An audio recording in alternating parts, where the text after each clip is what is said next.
يا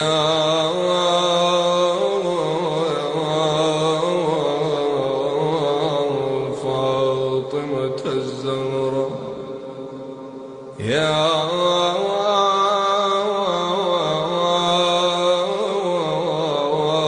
بنت محمد، يا قرة عين الرسول، يا سيدتنا ومولاتنا،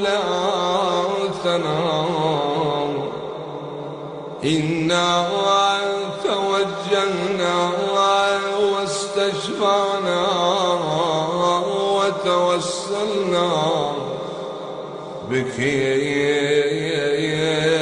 إلى الله، وقدمناك بين يدي حاجاتنا.